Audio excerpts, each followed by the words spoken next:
فرماتے ہیں شیعو کتنی بھی مصیبتیں تمہارے اوپر آئیں یہ مت سمجھنا کہ ہم تجھے دیکھ نہیں رہے۔ توقی امام زمانہ ہے کہ بتا دو میرے شیعوں کو کہ ہم تمہارے احوال سے غافل نہیں، جو کچھ تمہارے اوپر ہوتا ہے ہمیں پتا ہے۔ یہ عالم دین کہتا ہے کہ حرم امام حسین 3 دن میں نے رو رو کے دعا کی کہ خدا یا مجھے مولا حسین کی زیارت کروا یا مجھے امام زمانہ کی زیارت کروا۔ کہتا سب کچھ تھا لیکن اندر کی کچھ بے چینیاں تھیں جس کی وجہ سے میں بہت پریشان تھا۔ ایک دن رویا، دوسرے دن رویا، تیسرے دن رویا، لیکن کوئی زیارت نصیب نہیں ہوئی۔ اب کہتا ہے ایک مرتبہ میں غصے سے اٹھا اور یہ سید کہتا ہے میں نے اپنا امامہ اتارا اور مولا کی زری کے اوپر پھینک دیا۔ میں نے کہا اتنا رویا آپ نے اپنی زیارت نہیں کروائی، اب میں کبھی بھی آپ کے حرم نہیں اترا۔ یہ سیادت کا لباس بھی میں نے اتار دیا۔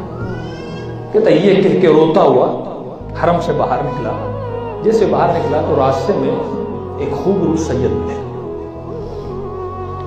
کہتا انہوں نے مجھے سلام کیا، میں نے جواب دیا اور سلام کا کرنا تھا میں نے محسوس کیا کہ میری جتنی پریشانیاں تھیں ختم ہو گئی۔ یہ ولایت تکوینی ہے کہ ایک نظر میں وہ ہر چیز کو ختم کر دیتے ہیں، مصیبت کو عجیب سا سکون آ گیا۔ انہوں نے پوچھا کہاں سے آ رہا؟ میں نے کہا حسین کے حرم سے آ رہا۔ پھر کہا کہ اتنے ناراض کیوں لگ رہے؟ میں نے پورا قصہ بتایا، میں مولا کے حرم میں گیا تھا، پھر مولا نے زیارت نہیں کروائی، امامہ میں نے زری کے اوپر پھینکا۔ تو انہوں نے فرمایا کبھی اپنے امام سے ناراض نہیں ہوا کرتے، اور کہ سید اپنا امامہ کیوں اتارا ہے؟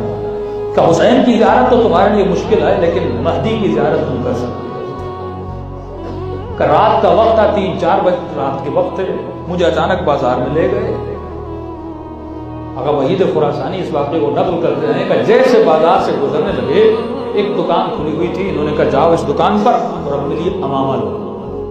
دکاندار کو انہوں نے اشارہ کیا، دکاندار نے سبز امامہ، سبز کپڑے کا امامہ میرے لیے کاٹا اور میں نے اپنے سر پہ باندھا، اور انہوں نے کہا چلو حرم میں چلتے ہیں اور صبح کی نماز کا وقت ہے، نماز پڑھتے ہیں۔ کہ جیسے حرم میں پہنچا آیت اللہ ابو الحسن اصفہانی صاحب امام جماعت تھے اس وقت، انہوں نے کہا جلدی جماعت میں کھڑے ہو جاؤ، یہ بہت بڑا عالم ہے، ہمارا مورد تائید ہے، یہ ہمارا حقیقی عالم دین ہے۔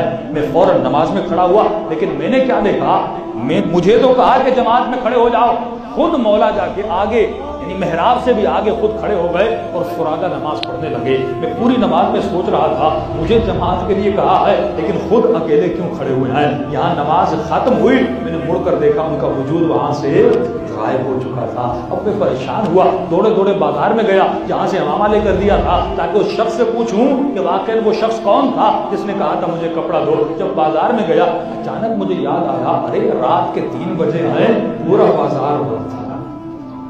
یہ ولایت تکوینی یعنی ایک لمحے میں چاہیں تو ایک چیز کو کریٹ کر دیتے ہیں، ایک لمحے میں چاہیں تو دکان کو بنا دیتے ہیں، کپڑے کو بنا دیتے ہیں۔ کہ اس وقت مجھے احساس ہوا کہ میرے آقا امام زمانہ تھے، کہ فوراً مولا کے حرم میں گیا اور میں نے توبہ طائب کی۔ امام رضا فرماتا ہے شیعو کتنی بھی مصیبتیں ہوں لیکن ہم اہل بیت سے کبھی دور نہ ہوا کرو کیونکہ ہمیں تمہاری ناراضگی پسند نہیں ہے۔